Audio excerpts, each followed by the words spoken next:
أما بعد فقد قال الله الحكيم في كتابه الكريم بسم الله الرحمن الرحيم شهد الله أنه لا إله إلا هو والملائكة وأولو العلم قائما بالقسط صدق الله العلي العظيم. صلوات.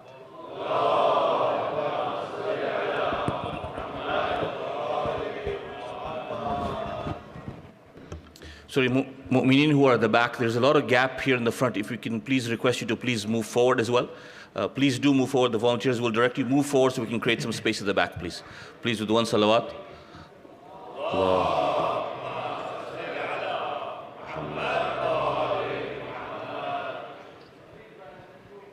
Can I have a louder salawat, and if you can all move forward?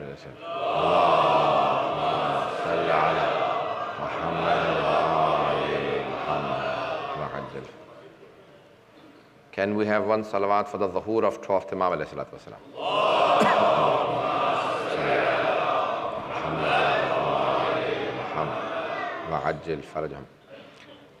We've been talking on the topic of Adalat and Imamat during these series of majalis, being the 5th majlis tonight. Adalat and Imamat. We talked about Adalat on the first 2 nights and Imamat in the last 2 nights. And I want to connect the Imamat to Adalat. We said Allah subhanahu wa ta'ala is Adil, just, and the Holy Prophet, all the Anbiya alayhi salam and A'imma alayhi salam are Adil. The Holy Prophet sallallahu alayhi wa sallam says that Yadi wa yadu aliyin fil qada'i siwa. My hand and Ali's hand in qada, in judiciary, in adalat is equal. So you will not see a similar hadith for any companion.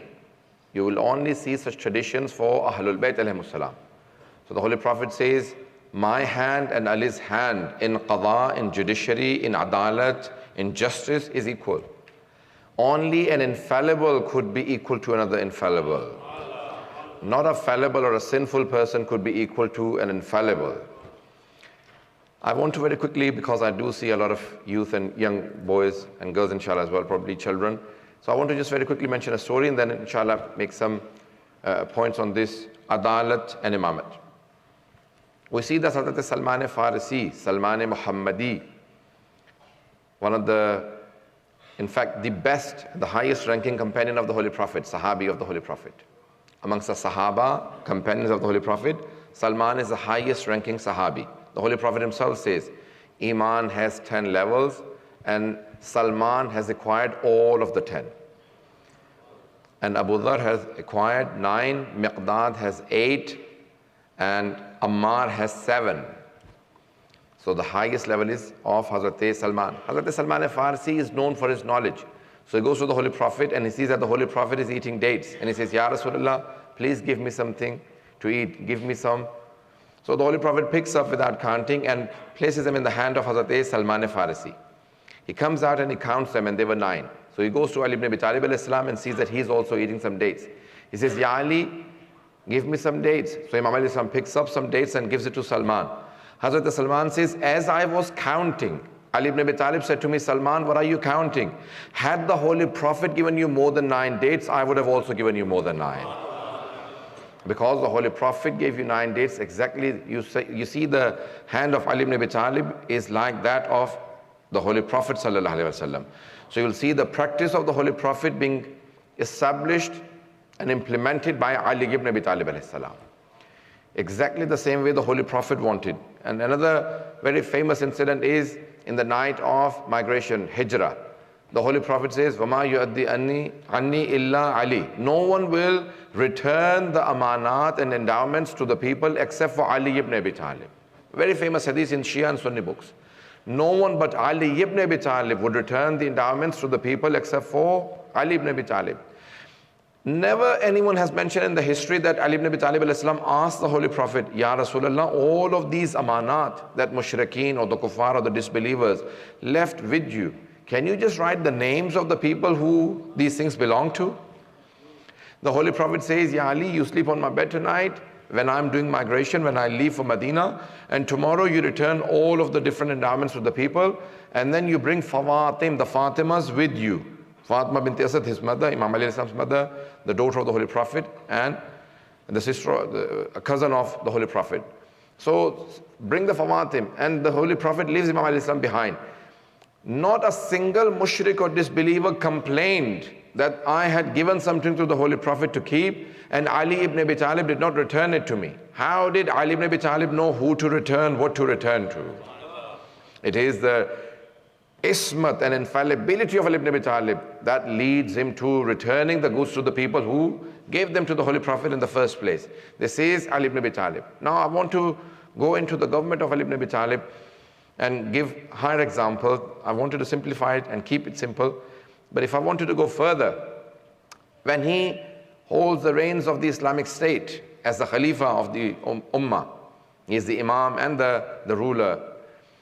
He says, I want to move the state, the capital, state capital from Medina to Kufa. Many people use this and say that Ali ibn Abi Talib moved the capital from Medina, that was chosen by the Holy Prophet to be his capital, and he moved it to Kufa. Okay, fine. You've had so many Muslim rulers. Has anyone ever decided to make Medina the capital again? I'm not sure if the people are here. Has anyone ever, I'm not just talking about the present rulers in Saudi Arabia, I'm talking about all the 14 centuries. Has ever anyone decided to move the capital back to Medina after Ali ibn Abi Talib alayhi salam decided to move the capital from Medina to Kufa or to another place?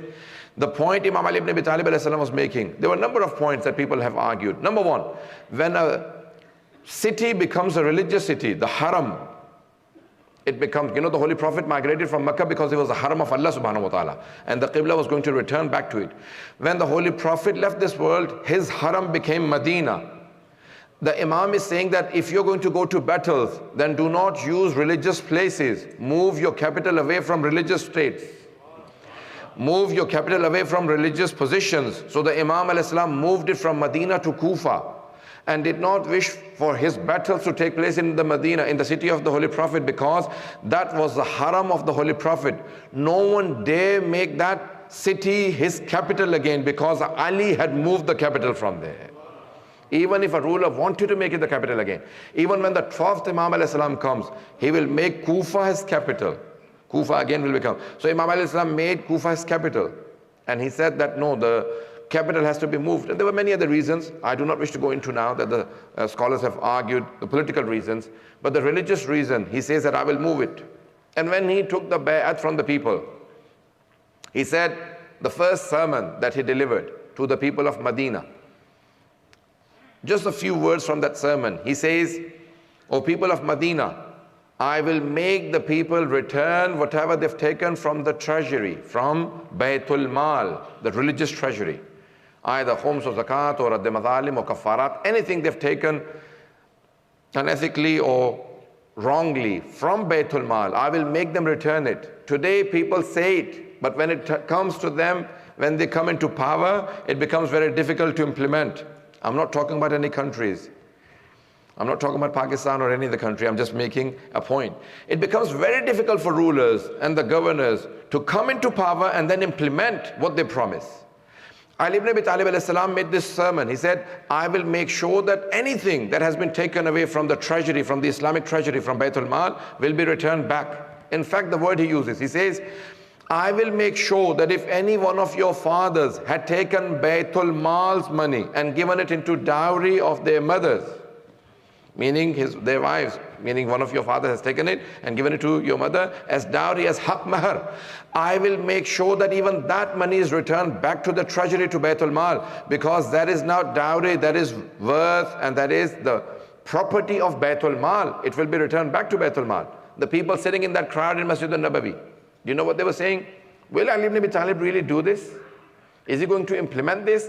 Or is this a political statement? Is this a speech that usually people come into power and they deliver? You call that manifesto. The politicians usually give a manifesto. This is what I will do. So Ali ibn Abi Talib alayhi salam was telling the people in his first sermon, this is what I will do. So the people started talking to each other. Will Ali ibn Abi Talib really do this? Is he going to really take back everything that was taken from Baytul Mal? One said, let's see, the previous people never did it. Will Ali ibn Talib do it? Politically, is he going to implement all of these things? They say that many people started saying, no, this is only a political speech. Ali ibn Abi Talib will not implement. One of the Christian writers, Joe Jodak, he says that قُتِلَ لِشِدَّةِ عَدَالَتِهِ. Ali ibn Abi Talib alayhi salam was murdered, was assassinated because of the justice that he was implementing. Not because of zulm. When he started implementing all of the things that he was saying in his first sermon, it became a big problem for many of the Muslims because they had become corrupt again. They had gone back to the teachings of Jahiliyyah. It became so difficult for them to accept Ali ibn Abi Talib alayhi salam as a just ruler because things were becoming quite comfortable for them to go back to their own old methods. Ali ibn Abi Talib said, I will implement. Do not ever come to me asking for a position. If I thought that you were worthy of a position, I will offer it to you myself. I will call you in office and offer you a position. But do not ever ask another person that please mention me to Ali ibn Abi Talib and give me a position. Many people only and only joined hands with the people of Jamal and Siffin and Nahrawan because they did not get what they wanted in terms of position, in terms of wealth. Paying attention, everyone? I want to talk about the Adalat of Ali ibn Abi Talib alayhi salam. I'm going to be specific on some of the things. Likes of Talha and Zubair. Zubair was the first cousin of Ali ibn Abi Talib alayhi salam. Talha was cousin of the third Khalifa. They were both son-in-laws of the first Khalifa. They came to Ali ibn Abi Talib and they said to Ammar. Ammar Yasir was like a personal assistant to Ali ibn Abi Talib alayhi salam. Hazrat Ammar Yasir. His parents are the first Shuhada of Islam, Hazrat Yasir and Sumayya. Some say Hazrat Sumayya is the first Shahida, the female Shaheed, but his father is not the first Shaheed, but one of the first Shuhada. Nevertheless, he was almost 90 years of age and he was the personal assistant of Ali ibn Abi Talib alayhi salam. Talha and Zubair both came to Ammar in Medina and said, we want to meet Ali ibn Abi Talib and we've heard he hasn't appointed a governor of Kufa and Basra. Hazrat Ammar said, you've heard right. He hasn't appointed a governor for Kufa nor for Basra. So he said, can you put in a good word for us and make Ali ibn Abi Talib think about us? He said, you know Ali ibn Abi Talib. He will not listen to me. If he thinks that you are worthy, he will call you. He said, what can you do for us? He said, I can only organize a lunch with Ali ibn Abi Talib. Come after prayers and you can have a lunch with Imam Ali alayhi salam. He said, okay, that's good enough. We can talk ourselves. Just give us an audience with Imam Ali alayhi salam. So he said, Ya Ali, Talha and Zubair have come and I have taken the courage to invite them for lunch. Imam Ali said, yes, let them come in. They came in, sat down, and they said, Ya Ali, we want to talk to you. Zubair was closer to Imam Ali salam because he was cousin and he was very close, in fact. So he said, Ya Ali, I want to talk to you about a few issues. So the Imam said, is it something personal or something to do with the government? He said, what difference does it make if it is to do with the government or to do with personal matters? He said, no, it makes a difference. Because this lamp that I have in front of me, I bought this from the Baytul Mal, from the treasury, from the government's money. If it is something personal, then tell me, I will put it out and I will light the lamp, which is from my money. I'm not sure if I'm conveying it. Talha very quickly made a point to Zubair, let's leave, there's no point. A person who is so strict with a lamp, we will not get a position from him. Zubair said, now that we've come, let's have lunch and we'll talk over the lunch when we become free. So Imam al-Islam said, he said, place the bread and my food, my lunch. It was, you've guessed it, simple, dry bread made of barley. He had some water in front of him. He said, Bismillah, you can have. He said, Ya Ali, we will eat, let me put it in your words, we will eat the main course. We don't want any starters. This is what they would say, Ya Ali, can we, we'll have the proper meal. He said, this is what I eat. Now they both realize, a man after forming a government eats dry bread. This man will not compromise, he will only do justice. Do you see the justice of Ali ibn Abi Talib? They both realized, and one of them said, well, there's no point talking. So he said, let me just put in the word and then we'll leave. He said, Ya Ali, we heard you haven't appointed a governor. Well, you haven't appointed governors for Kufa and Basra. He said, yes, that's right. He said, if you ever wanted any services, then we are willing to serve. Imam said, if I wanted your services, I'll tell you. He said, so do you have a decision? He said, at the moment, I don't want any services from you. You can leave. Guess what happened? They went and joined the people of Jamal. They said, well, if Ali ibn Abi Talib is going to be like this, he's not going to compromise giving us positions. We are influential and we're going to use our influence against Ali ibn Abi Talib. Do you see the people using their influence? This was the justice of Ali ibn Abi Talib that could not compromise. A lot of the people, who do not understand infallibility, they say Ali ibn Abi Talib was a political failure. He should have compromised with many of the influential people. He was a political failure. Listening, everyone? So they say that Ali ibn Abi Talib was a political failure because he did not compromise with the influential people. You need to compromise with influential people if you want your government to last.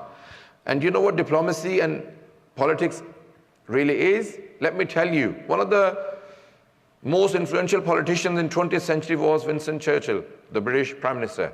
And they asked him, who is a politician? He said, a politician is one who thinks something, says something, and does something, meaning complete munafiq. This is the definition given in the Holy Quran for a hypocrite, whose words and actions contradict each other. And this is what many of the politicians think politics is. What you think and what you say and what you do should be contradictory, should not be in line with each other. Imam Ali alayhi salam was asked, Ya Ali, Muawiyah is such a great politician, he's very intelligent. Imam Ali alayhi salam said, how did you work that out? That he's so intelligent. They said, Ya Ali, he has a new plan against you every day.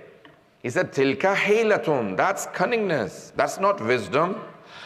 That's not aql. Al-aqlu ma'ubida bihir rahman, waqtusaba bihil janan. Wisdom is something that makes you believe in Allah subhanahu wa ta'ala and takes you all the way to paradise.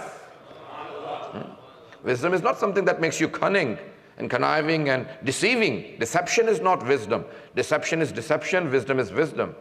Adalat, the first requirement of adalat, justice, is that you are kafa bil adl saisa. This is the statement of Ali ibn Abi Talib. He says, in politics there is only one thing sufficient. There is only kafa bil adl saisa.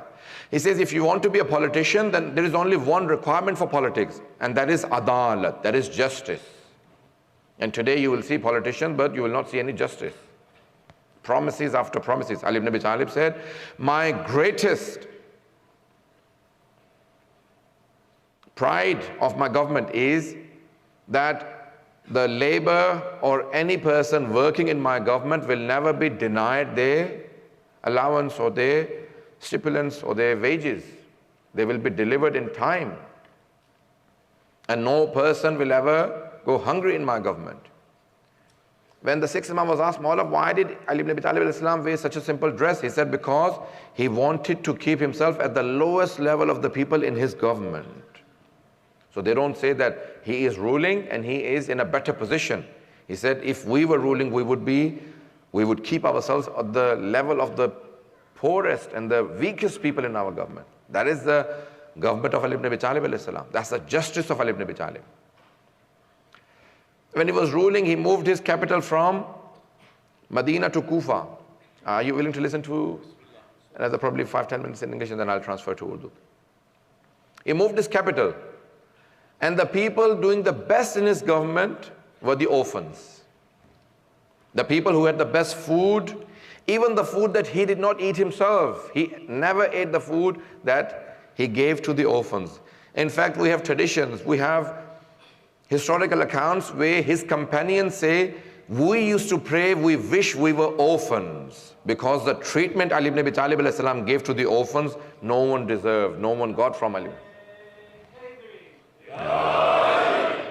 He says he would feed to the orphans what he did not even eat himself, and he would place his sufra on the ground and he would say, call the orphans and tell them Ali is going to feed them.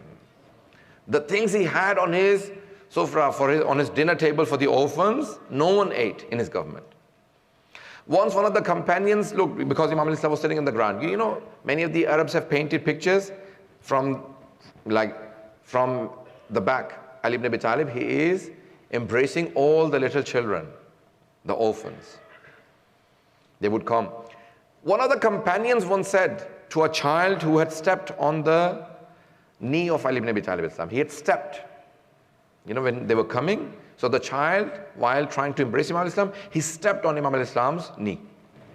So the companion said, "Oh son," he did not tell him off. He said, "Oh son, step down. This is Ali ibn Abi Talib alayhi salam. This is your Imam." The child was big. So he said, "Please step down." Imam alayhi salam said, "Don't tell him to get off me. If he had the love of his father at home, he would not be searching for the love with me."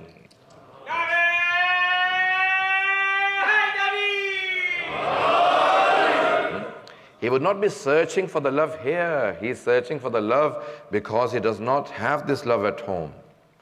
Allow me to treat him like my son. Allahu Akbar. He says, "Ana Abul Aitam, I'm the father of all the orphans. No orphan should feel they have no father. Ali is their father." The justice of Ali ibn Abi Talib. In fact, this is more than just justice. As a ruler himself, when he is traveling, he did not have any guards. He did not have a huge protocol, as you call it these days. I don't know any better words in Canadian. You know, like prime ministers and presidents, when they come, there are so many cars and people in their protocol, you know, the guards and police. And Imam Ali al-Islam is traveling from some place and he stops in Baghdad. Today, Masjid-e-Barrasa, when you go inshallah for ziyarat, you will come across a masjid called Masjid-e-Barrasa. He stops. He sees a man outside masjid who is standing there. So he says, "Are you doing something?" He says, "No, I'm free." So he asks him, look at him. He doesn't say, "Look, I'm your ruler, I'm your imam, I'm your khalifa. Stand here, do something for me." He asks the man. He is the leader of the Islamic State at the time. He says, "Are you free? Are you doing something?" He said, "No, I'm free." He said, "I'm going to tie my horse outside. Can you just look after my horse while I do salat?" The man said, "I'm free." So the Imam al-Islam then says, "Can you look after my horse so while I quickly do salat, I do my Dhuhr and Asr? You look after the horse?" He said, "Yes, I can stand here." Imam al-Islam goes inside the masjid, Masjid al-Barrasa, and he starts praying. While he's praying, one person recognizes the Imam. The others don't, because he's wearing such a simple dress. Can you imagine? One other ruler who is so simple, you know, except for the Holy Prophet and the Ahlul Bayt alayhimus salam. Very simple dress. So the man recognizes, he says, "This is Ali ibn Abi Talib." The others say, "No, he can't be." He said, "He is. I promise you, this is Ali ibn Abi Talib." So they all gathered around Imam al-Islam. "Ya Ali, I have this problem. Ya Ali, I have this issue. Ya Ali, I have a question. Ya Ali, I want a dua." So they're all asking questions. He says, "I will listen to all of you. As a ruler, you have a right over me that I answer your questions." Allahu Akbar. He does not say that, "Yes, I will answer." He says, "No, you have a right. I will answer your question. But allow me, because I made a person stand next to my horse looking after my horse. Allow me to release him so he can leave." He comes out and the man has already left with the saddle of Imam Ali al-Islam's horse. So technically he was a thief. Took away the saddle. So the Imam said, "Well, look at he's the ruler, he's the Imam, he knows through his ilm ghaib that this man has told." Still doesn't say anything about him. Gives him the chance. He said, "Fine." He says, "Well, look, I have to go to Kufa, so I need a saddle for my horse. I need to buy a saddle, then I'll answer." So the people are all now walking with Imam Ali al-Islam. So one man says, "Ya Ali, there is a shop nearby. I can take you to him and he'll sell you a saddle." So Imam al-Islam walks to the shop with all of these people and says that, "I want to buy a saddle for my horse." So a man looks at it and said, "Yes, I know the perfect saddle. I just bought for 2 dirham. Takes out the saddle, and it was the same saddle of the horse of Imam Ali al-Islam. Still doesn't say, "Well, this was stolen from me, so it's mine. I should take it free." He says, "No." He says, "Ya Ali, I just bought it from a man. He sold it to me for 2 dirham. Silver coins. Dinar, gold coin, dirham is silver coin. Just minutes ago, I bought it from a man for 2 dirham. Imam Ali then turned around to the crowd and said, "When I made that person stand next to my horse, I took out 2 dirham from my own money. And I wanted to give it to him when I had come out. When I decided that I'm going to give this man 2 dirham, Allah subhanahu wa ta'ala wrote in his taqdeer. It was decreed for him that he will get 2 dirham. He did not wait for me to give him those 2 dirham. Had he taken those 2 dirham from me, he would have had the barakat. Now that he stole from me, Allah has taken away the barakat from his life. If you steal, then you lose the barakat. He says, now these 2 dirhams. So he made a khutbah to all of those people. He said, there are 2 types of wealth. One that you are running after, the other one that is coming behind you. The better one is the one that comes to you. Don't chase it so much that you start to do something haram to get the wealth. This is the rule of Ali ibn Abi Talib alayhi salam. In his own government, he is so just. He answers the questions of all of those people. He listens to them. Then he goes to Kufa. Look at the government of Ali ibn Abi Talib. He is so approachable, so easy, so accessible that people can talk to him. This is the hukumat and the government of Ali ibn Abi Talib alayhi salam.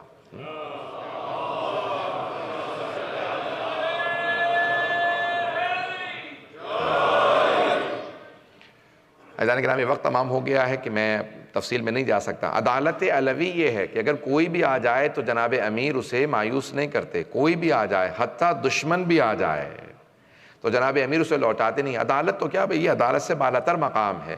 آپ کے ذہنوں میں ہے واقعہ کہ احد کے میدان میں ایک آدمی چھپ کے آ رہا ہے جناب امیر کو پیچھے سے وار کرنے کے لیے, لیکن شیر خدا کا روب اتنا تھا کہ چھپ کے آ رہا تھا, پھر بھی اس کے ہاتھ پاؤں کانپ رہے تھے. تلوار ہاتھ میں تھی, خنجر تھا ہاتھ میں, ہاتھ سے خنجر چھوٹ گیا. جیسے ہی خنجر پہاڑ پہ گرا تو ایک آواز پیدا ہوئی. جناب امیر نے بڑے اطمینان سے مڑ کے دیکھا. جیسے ہی دیکھا تو ایک آدمی پیچھے سے آ رہا تھا, خنجر لیتا ہوا, ہاتھ سے خنجر گر چکا تھا. اب اس میں ہمت نہیں تھی کہ خنجر اٹھاؤں, ایسا نہ ہو کہ علی تلوار چلائیں سر قلم کر دیں. جانتا تھا کہ یہ حیدر کرار ہیں, جانتا تھا شیر خدا ہیں, تو فوراً کہا کہ یا علی, میں نے سنا ہے کہ آپ اپنے سائل کو رد نہیں کرتے. سائل یعنی مانگنے والا, سائل the questioner, the beggar. کہا مولا میں نے سنا ہے کہ یا علی آپ اپنے سائل کو رد نہیں کرتے. مولا نے کہا تو نے صحیح سنا. کہ یا علی اپنی تلوار مجھے دے دیجئے. مولا نے فوراً تلوار اس کے سامنے پھینک دی. ہاتھ میں نہیں تھی کہ ایسا نہ ہو کہ کہیں ڈر جائے کہ میں تلوار لینے جاؤں کہیں مار نہ دیں. تو مولا نے تلوار اس کی طرف پھینکی, اس نے تلوار اٹھائی. کہا یا علی آپ جانتے میں آپ کو قتل کرنے آ رہا تھا. مولا نے کہا ہاں. کہا پھر بھی آپ نے اپنی تلوار مجھے دے دی. مولا نے کہا ہاں. کہا کیوں؟ کہا کیونکہ اب تو قاتل نہیں تھا, تو سائل تھا. پتہ نہیں بات پہنچے کہ نہیں. پہلے تیری نیت قتل کی تھی, لیکن اب تو سائل بن گیا تھا. جب تو سائل بنا تو پھر علی سائل کو رد نہیں کرتا. سائل کو رد نہیں کرتا. تو نے اس وقت سوال کیا تھا. عزیزان گرامی یہ جناب امیر کا مزاج ہے, مزاج علوی کچھ ہے. عزیزان گرامی جب آپ آ گئے کوفے میں, اب وقت نہیں تفصیل کا, آئے کوفے کے اندر, تو کوفے میں آنے کے بعد آپ نے اپنا دارالخلافہ بنایا. کسی نے کہا مولا یہ دارالامارہ, جیسے آج کل, اب میں وائٹ ہاؤس کہنے والا تھا لیکن جیسے گورنر ہاؤس ہوتا ہے, پریزیڈنٹ ہاؤس ہے, پرائم منسٹر ہاؤس, یہ جو بھی کہہ لیجیے آپ, جو پیلس ہوتا ہے. تو کہا یار یہ دارالامارہ ہے, گورنر کا ہاؤس ہے, یہی آپ, یہ پیلس ہے, آپ یہاں پہ رہیں. مولا نے کہا نہیں, میں دارالامارہ میں نہیں رہوں گا. کہا یا علی کیوں؟ مسجد کوفہ کے ساتھ بنا تھا. مولا نے کہا مجھے دارالامارہ سے ظلم کی بو آتی ہے, میں عادل ہوں, ظلم کی بو آتی ہے. دیکھیں جناب امیر علیہ السلام کی عدالت, کہ مجھے ظلم کی بو آتی ہے. I smell oppression, I smell injustice in this دارالامارہ, in this governor house. میں یہاں نہیں رہوں گا, میں اپنا خود گھر بناؤں گا. عزیزان گرامی میرے ایک درخواست ہے, غور سے سنیے گا اس جملے کو.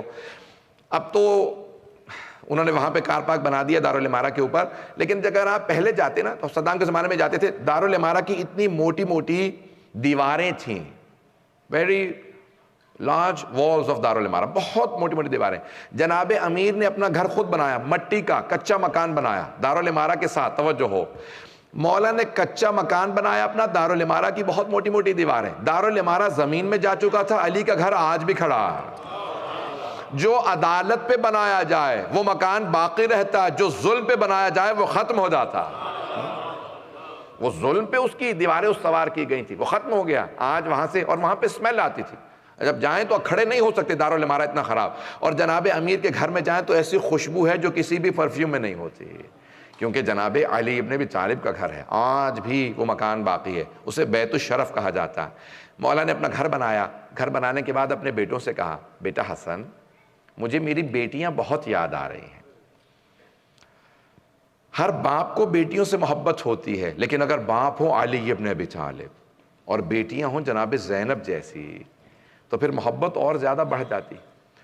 مولا نے کہا بیٹا مجھے میری بیٹیاں بہت یاد آ رہی ہیں, آپ مدینے جائیے, میری بیٹیوں کو کوفے لے آئیے. لیکن ایک جملہ کہا, علیک باللیل, بیٹا جب آپ سفر کریں when you travel then travel during the night, تو رات میں سفر کیجئے گا. عماری کا پردے کا اہتمام کیجئے گا. میری بیٹیاں یہ محسوس نہ کریں بابا خود نہیں آئے ہیں, بیٹا میری بیٹیوں کو لے آئیے. مولا امام حسن مجتبیٰ امام حسین گئے فوراً مدینے, بہنوں سے کہا بابا نے کوفے بلایا. سب بیٹیاں تڑپنے لگیں, بیٹیوں کو بھی باپ سے بڑی محبت ہوتی ہے, کہا ہم بابا کے پاس جانا چاہتے ہیں, ملنا چاہتے ہیں. سب تیار ہوئیں, ساری بیٹیاں تیار ہوئیں, ازواج سب کے سب گھر سے سارے. امام حسن مجتبیٰ نے اونٹنیوں پہ عماریاں لگائیں, پردے کا اہتمام کیا, بہنوں کو خود سے اہتمام کر کے سوار کرایا, لے کے چلے. جیسے ہی کوفے پہنچے تو کوفے کے باہر روک دیا, کہ بابا نے کہا تھا مجھے بتانا, میں اپنی بیٹیوں کے استقبال کے لیے آؤں گا. I will come to receive and welcome my own daughters, میں خود آؤں گا. جب مولا امام حسن مجتبیٰ گئے نا کوفے میں, تو دیکھا مولا خطبہ دے رہے ہیں امیر المومنین. تو آپ نے فوراً کہا, جیسے ہی امام حسن مجتبیٰ کو دیکھا تو امیر المومنین نے فرمایا علیک باللیل, بیٹا رات کا انتظار کیجئے گا, میں خود بیٹیوں کے استقبال کے لیے آؤں گا. کہا اے کوفے والو, آج رات کوئی اپنے گھر سے باہر نہ نکلے, آج رسول خدا کی نواسیاں کوفے میں آ رہی ہیں. آج کوئی اپنے گھر سے باہر نہ نکلے, کبھی بھی کوئی میری بیٹیوں کا تماشا نہ دیکھے, کہ آج تم اپنے گھروں میں رہنا, میری بیٹیاں آ رہی ہیں. مولا خود کوفے سے باہر گئے. امام حسن مجتبیٰ سے کہا بیٹا حسن, میری بیٹی زینب کبریٰ کی اونٹنی کی مہار میرے ہاتھ میں دے دیں, میں خود اپنی بیٹی کو لے کے جاؤں گا. تو ایک مرتبہ مہار کو پکڑا اونٹنی کی اور خود لے کے چلے. جیسے ہی ساری بیٹیاں اس قافلے میں جا رہی تھیں مولا کے ساتھ, تو جیسے کوفے کے در پہ پہنچے تو مولا نے آواز دی, بیٹی زینب ذرا عماری کا پردہ ہٹائیے گا. جناب زینب نے عماری کا پردہ ہٹایا. کہا جی بابا جان. کہا بیٹی دیکھ لو یہ کوفے کا پہلا چوک ہے. جب کہا نا یہ کوفے کا پہلا چوک ہے, یہ فرسٹ کارنر ہے, یہ ایک مرتبہ جناب زینب نے عماری کا پردہ گرا دیا, دیکھا اور اس کے بعد خاموش رہیں. کچھ آگے بڑھے, ایک مرتبہ مولا نے دوبارہ آواز دی, بیٹی زینب ذرا عماری کا پردہ ہٹائیے گا. جناب زینب نے پھر پردہ ہٹایا. کہا جی بابا جان. کہا بیٹی یہ کوفے کی پہلی گلی ہے, یہ پہلی اسٹریٹ ہے کوفے کی. جناب زینب کی آنکھوں میں آنسو آ گئے کہ پھر پردہ گرا دیا. کچھ آگے بڑھے تھے, اب مولا نے آواز دی, ذرا بیٹی زینب عماری کا پردہ ہٹائیے گا. بی بی نے پھر پردہ ہٹایا. کہا بیٹی دیکھ لیجئے یہ کوفے کا بازار ہے. جب کہا نا یہ کوفے کا بازار ہے, اب جناب زینب سے رہا نہ گیا. کہا بابا یہ گلیاں, یہ چوک, یہ بازار آپ محمد حنفیہ کو دکھائیں, آپ عباس کو دکھائیں, بابا میں بازاروں میں باہر نہیں آؤں گی. جناب امیر کے آنسو بہنے لگے. کہا بیٹی آج تو میں آپ کا بابا آپ کو لے کے آیا ہوں, کل آپ کو اسی کوفے میں قیدی بنا کے لایا جائے گا. آپ کے ہاتھوں میں رسیاں ہوں گی, ہاتھ پسے گردن بندھے ہوں گے. جب آپ کوفے میں لائی جائیں گی تو اس وقت آپ کو لوگ پتھر مار رہے ہوں گے. بیٹی آپ کو قیدی بنا کے لایا جائے گا. جناب زینب رونے لگی, بہت روئیں. کہا بابا اسی کوفے میں جہاں آج میں آپ کی بیٹی کے طور پہ شہزادی بن کے آئی ہوں. کہا ہاں بیٹی اسی کوفے میں آپ کو قیدی بنا کے لایا جائے گا. جب جناب عباس آخری مرتبہ جناب زینب سے ملنے آئے تو ایک مرتبہ جناب زینب نے کہا عباس ذرا خیمے میں آئیے گا. بی بی نے دونوں باہیں جناب عباس کے گلے میں ڈالیں اور رو کے کہا عباس جب میں پہلی دفعہ کوفے آئی تھی مجھے بابا نے کہا تھا زینب آپ کو قیدی بنا کے لایا جائے گا, ایک ایسا دن آئے گا آپ کو قیدی بنا کے لایا جائے گا. عباس مجھے یقین تھا ایسا ہوگا کیونکہ بابا نے کہا تھا, لیکن عباس میں سوچا کرتی تھی کس کی جرت ہوگی مجھے قیدی بنائے جبکہ میرا عباس جیسا بھائی ہے. عباس ابھی جب آپ نے کہا نا بی بی الوداع, بی بی خدا حافظ, مجھے یقین ہو گیا وہ وقت بڑا قریب ہے جب مجھے قیدی بنایا جائے گا. بھائی میں کل پیش کروں گا آپ کو چہلم کے مصائب. آج جناب زینب کے چند جملے مصائب کے سن لیجیے, کوئی رونے میں بخل نہ کرے. شب چہلم ہے, شب اربعین ہے. آج جناب امیر کو پرسہ دیجیے گا, مولا آپ کو آپ کی بیٹی زینب کا پرسہ دینے آئے ہیں. ہر امام کا ایک واسطہ ہے. جناب امیر المؤمنین کا واسطہ جناب زینب کبریٰ ہے. جب کوئی بہت زیادہ پریشان ہونا تو کہے مولا میں آپ کو آپ کی بیٹی زینب کا واسطہ دیتا ہوں، مولا میں بہت پریشان ہوں، میری مشکل کشائی کیجئے. کبھی دعا رد نہیں ہوتی، کہے مولا آپ میری مشکل کشائی کریں، میں آپ کو جناب زینب کا واسطہ دیتا ہوں. آئیں ذرا جناب زینب کے چند جملے مصائب کے پڑھوں گا. جب جناب زینب 11 محرم کو جانے لگیں کربلا سے، تو ایک مرتبہ جب اونٹنی کی پشت پہ بیٹھیں، آپ نے دیکھا ہے نا اونٹ بلند ہوتا ہے، بی بی نے مقتل میں 2 لاشیں دیکھے. جیسے ہی لاشوں کو دیکھا بی بی کے آنسو بہنے لگے. بی بی نے آنکھیں بند کر کے کہا اونو محمد خدا حافظ، اے میرے شیروں ماں جا رہی ہے. بی بی نے بلند آواز سے گریہ نہیں کیا. بی بی کربلا سے چلی گئیں، کوفہ آئیں، کوفہ سے بی بی شام چلی گئیں. بس بھئی شام میں رہائی ملی. جب رہائی ملی نا تو پہلے شہداء کے سر واپس آ رہے تھے. میں کیسے بتاؤں آپ کو شہداء کے سر؟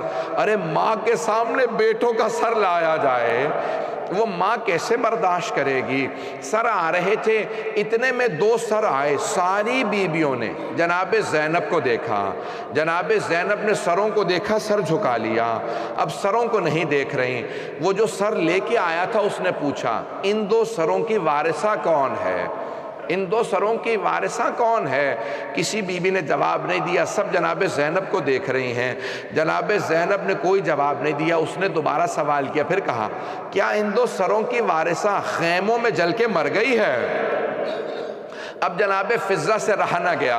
جناب فضہ نے کہا یہ دونوں سر مجھے دے دو، یہ میری آقا زادی کے بیٹے ہیں، یہ جناب زینب کے بیٹے ہیں. دونوں سر لیے آئیں جناب زینب کے پاس. کہا بی بی بیٹوں سے وداع تو کر لیں، بیٹوں سے وداع کر لیں. جناب زینب نے کہا فضہ میں علی کی بیٹی ہوں، صدقہ دے کے واپس نہیں لیتی.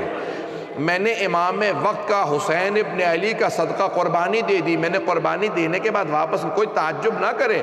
جناب وہب کلبی کی ماں کے جب سامنے وہب کلبی کا سر پھینکا تھا نا، شمر نے، عمر سعد نے جناب وہب کلبی کا سر پھینکا، تو جناب وہب کلبی کی ماں نے بھی سر کو واپس پھینکا.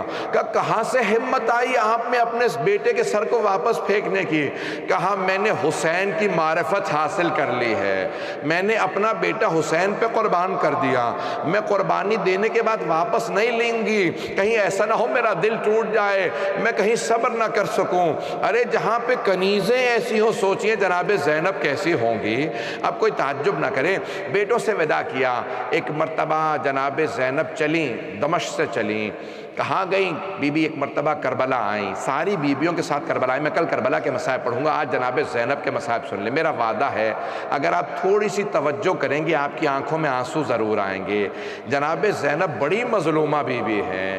ایک مرتبہ بی بی کربلا آئیں، کربلا میں 3 دن رہے. پھر ایک مرتبہ دوبارہ مولا سجاد نے کہا پھوپھی اماں ہم اب مدینے واپس جا رہے ہیں. جب مدینے پہنچے تو ایک مرتبہ جناب زینب کبریٰ نے کہا بیٹا سجاد میں پہلے نانا کے روضے پہ جانا چاہتی ہوں، میں پہلے نانا کے روضے پہ جانا چاہتی ہوں، اگر دیکھ سکے تو میری طرف دیکھیے گا. بی بی جب نانا کے روضے پہ پہنچی، رسول خدا کے روضے پہ پہنچی، تو بی بی فوراً حرم کے اندر نہیں گئیں، دونوں ہاتھ دروازے پہ رکھے. سارے مدینے والے جناب زینب کو دیکھ رہے تھے. بی بی کے سر پہ برقع تھا، دونوں ہاتھ دروازے پہ رکھے اور رو کے جملہ کہا یا جدہ انی ناعیۃ الیک بولدک الحسین، نانا میں آپ کے نواسے حسین کی سنانی لائی ہوں. نانا میں 70 قدم کے فاصلے پہ کھڑی دیکھ رہی تھی جب شمر نے حسین کے سر سے امامہ اتارا. نانا جب شمر نے حسین کے بالوں میں ہاتھ ڈالا، جب اس نے خنجر اٹھایا میں دیکھ رہی تھی. سارے مدینے والے بلند آواز سے رونے لگے. کہہ رہے اس طرح سے حسین کو مارا؟ کہا نانا میرا بھائی حسین سجدے میں تھا. جب شمر نے خنجر چلایا ایک مرتبہ حسین کو سیدھا کیا، نانا میں دیکھ رہی تھی. نانا میں بار بار کہتی تھی اما فیکم مسلم، کیا تمہارے درمیان میں کوئی مسلمان نہیں ہے؟ یہ تمہارے نبی کا نواسہ ہے. نانا شمر نے حسین کو سیدھا کیا، داڑھی سے پکڑا، خنجر چلایا. جب بی بی مصائب پڑھ رہی تھی سارے مدینے والے بلند آواز سے رو رہے تھے، لوگ چیخیں مار مار کے رو رہے تھے۔ جناب زینب ایک مرتبہ جب مصائب پڑھ رہی تھی، بی بی کی آواز دب گئی، آواز نہیں آ رہی تھی کیونکہ مدینے والے بلند آواز سے رو رہے تھے۔ بی بی خاموش ہو گئیں، کچھ دیر خاموش بیٹھی رہی۔ جب سارے مدینے والے رو رو کے تھک گئے تو خاموش ہو گئے۔ جب سب خاموش ہوئے تو جناب زینب نے ایک جملہ کہا، کہا نانا اگر نامحرموں کا مجمع نہ ہوتا میں اپنی کلائیوں سے چادر ہٹاتی، نانا میں اپنے بازوؤں کے نشان دکھاتی، نانا میں آپ کو بتاتی آپ کی امت نے مجھے کتنے تازیانے مارے، نانا میں اپنی پشت کے نشان بتاتی، نانا میرے بازوؤں پہ کتنے نشان۔ اجرکم اللہ، اجرکم اللہ۔ میں جناب زینب کے مصائب، ام المصائب کے مصائب یہاں ختم نہیں کر سکتا۔ ایک مرتبہ نانا کے روضے پہ گئیں، پھر ایک مرتبہ کہا سید سجاد مجھے کچھ دیر کے لیے ماں کی قبر پہ لے چلو، مجھے میری ماں کی قبر پہ لے چلو، میں اپنی ماں کو بتانا چاہتی ہوں کیا ہوا کربلا میں۔ مولا سجاد نے کہا سب بیبیاں گھر چلی جائیں، میں اپنی پھپھی کو اپنی دادی کی قبر پہ لے کے جاؤں گا۔ قبر چھپی تھی، ایک مرتبہ صرف چھپا کے جناب زینب کو لائے۔ میں آخری جملہ پیش کر رہا ہوں، جب آئی نا جناب زینب رونے لگی، کہا اماں میں کربلا سے آئی ہوں، اماں میں شام سے ہو کے آئی ہوں۔ ایک جملہ کہا اماں میں آپ کے لیے کربلا سے ہدیہ لائی ہوں۔ بی بی نے سامان کھولا، ایک کرتا نکالا، ایک قمیض نکالا، کہا ایک مرتبہ قمیض کو جناب سیدہ کی قبر پہ بچھایا اور رو کے کہا اماں یہ آپ کے حسین کا کرتا ہے، اماں یہ آپ کے حسین کا کرتا ہے۔ قبر پہ زلزلہ سا آنے لگا۔ جناب زینب نے کہا اماں برداشت نہیں ہوا، اماں آپ نے کرتا دیکھا ہے، میں نے لاشا پامال ہوتے دیکھا۔ اجرکم اللہ، اجرکم اللہ۔ بس بھئی آخری جملے سن لیجئے۔ بس بھئی ایک مرتبہ مولا سجاد نے کہا پھوپھی اماں گھر چلیں۔ کس کے گھر؟ اپنے گھر لے گئے، امام حسین کے گھر لے کے گئے۔ جناب زینب بیٹھی، سب سے پرسہ لیا، سب کو پرسہ دیا۔ چہلم کے مصائب میں کل پڑھوں گا۔ جب سب کو پرسہ دیا، ایک مرتبہ جناب زینب ابھی بیٹھی رو رہی تھی کہ ایک مرتبہ جناب عبداللہ ابن جعفر طیار نے بلا بھیجا۔ جناب زینب کے شوہر نے کہا اے سید سجاد اپنی پھپھی سے کہیں گھر واپس آ جائیں۔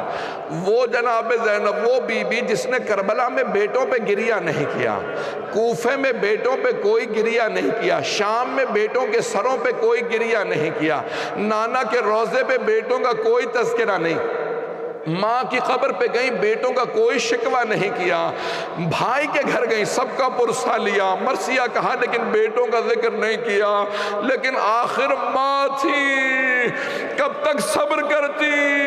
جیسے ہی گھر جانے لگی بی بی نے برقع سر پہ رکھا، ایک مرتبہ بی بی کا کلیجہ منہ کو آنے لگا، دل پھٹنے لگا، ٹانگیں لرزنے لگی، روتی ہوئی گھر گئی۔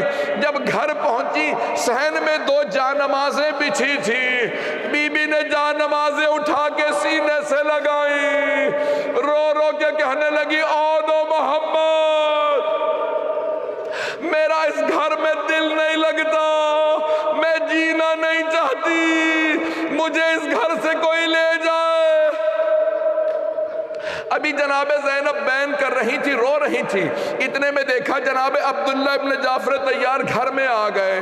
نہ جانے جناب زینب پہ کیا بیت گئی، جناب عبداللہ پہچان نہیں سکے۔ جانتے کیا کہا؟ کہا بی بی آپ ہمارے گھر میں کیوں آئی ہیں؟ میری زوجہ گھر نہیں ہے، آپ تشریف لے جائیے۔ جناب زینب نے دونوں ہاتھ سر پہ رکھے، کہا عبداللہ پہچانا نہیں؟ عبداللہ میں زینب ہوں، عبداللہ ہم لٹ گئے، برباد ہو گئے، اون و محمد مارے گئے۔ جب بی بی کے ہاتھ سر پہ تھے نا، جناب عبداللہ نے نہ جانے کیا دیکھا، زمین پہ گر گئے، پھر کھڑے ہوئے، پھر زمین پہ گر گئے۔ جب دوسری مرتبہ زمین پہ گرے یا تیسری مرتبہ زمین پہ گرے، جناب زینب نے پوچھا عبداللہ کیا بات ہے؟ کیا بیٹوں کی شہادت برداشت نہیں ہو رہی؟ آپ کیوں اتنا گر رہے ہیں، کیوں اتنا رو رہے ہیں؟ کہا عبداللہ کیا بات ہے؟ جناب زینب نے جب پوچھا تو جناب عبداللہ ابن جعفر طیار نے کہا نہیں زینب، وہ دونوں حسین پہ قربان، میں ہوتا میں بھی حسین پہ قربان قربان ہو جاتا. مجھے بیٹوں کا اتنا صدمہ نہیں ہے. زینب مجھے یہ بتاؤ یہ کلائیوں پہ نشان کیسے ہے؟ یہ نشان کیسے ہیں؟ جناب زینب نے کہا عبداللہ ہاتھوں میں رسیاں، کوفہ و شام کے بازار، شرابی کا دربار، علی کی بیٹیاں، ہاتھوں میں پتھر، کوفہ و شام کے بازار. الا لعنت اللہ علی القوم الظالمین وسیعلم الذین ظلموا ای منقلب ینقلبون. مختصر سے دعا. پروردگارہ شب اربعین ہے، ہم اپنے لیے آج کچھ نہیں مانگ رہے. پروردگارہ ہم سب کو امام زمانہ کا ظہور دیکھنا نصیب فرما. پروردگارہ دشمنان اہل بیت کو نیست و نابود فرما. داعش و طالبان کو، آل سعود کو غارت فرما.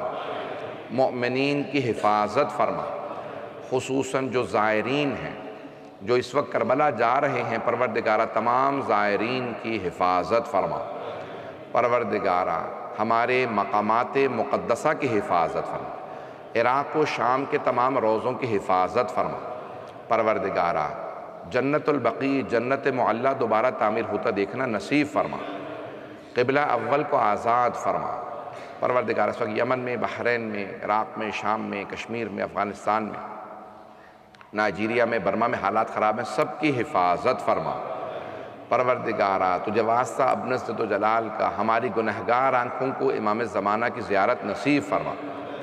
پروردگارہ اس وقت پوری دنیا کے اندر حالات عجیب و غریب ہیں، تمام مؤمنین کی حفاظت فرما. پروردگارہ ہماری مستورات کے پردے کی حفاظت فرما. پروردگارہ ہمارے ان تمام کے تمام نوجوانوں کی جوانیوں کو سلامت رکھ. ہمارے تمام بزرگوں کو صحت و سلامتی، لمبی زندگی عنایت فرما. پروردگارہ ہم سب کو جناب امیر کی، اہل بیت کی اس دین پہ، محمد و آل محمد کی ولایت پہ باقی رکھ. جب تک زندہ رہیں اہل بیت کے ماننے والے رہیں. زندگی میں بار بار سید الشہداء کی زیارت نصیب فرما. آخرت میں سید الشہداء کی شفاعت نصیب فرما. ربنا تقبل منا انك انت السميع العليم بحق محمد وآلہ الطیبین الطاہرین المعصومین. ماتم حسین.